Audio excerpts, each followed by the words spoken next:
through there, but I'm not getting valve sounds yet.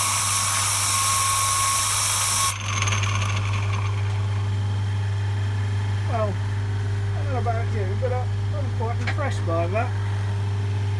And these are absolutely lovely and smooth. I hasten to add, before spinning it like this, I've spent a long time just checking the gears, making sure there's no dirt or crud in there. Unfortunately, the rear bearings, which are balls, are pretty much locked at the moment with Castrol R. Don't seem to be actually any corrosion in them. They may free up once I put oil on them. Light oil and leave it soaking until I come to remove them, which I'll do for foam making anyway.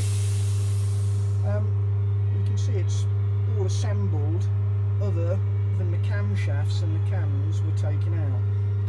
Well, the rear cover is lovely as well. This has all been cleaned up. There were traces of corrosion, but only the most minimal. Frankly, most of it was dried Castrol R. Again, to get any corrosion off the face, I've had to use my scraper.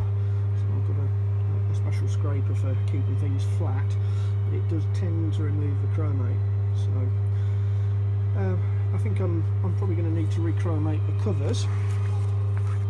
But wonderful original condition, just how you like to find them. Yes, I've just had to use a linishing tool over the top face where it did have some corrosion. Definitely wanted to get that off as quickly as possible. But even the original Norton nuts have cleaned up very nicely. And yes, a really nice time warp. It's lovely to find things like this still, where they've unfortunately, I would imagine, being in somebody that's recently deceased, having been at the auction and seen all the other stuff there from what looked to be the same collector. But it's lovely that you still find stuff like this. The box that had some parts of the other Cambox in was a Smith's rev clock box indicating 1960s.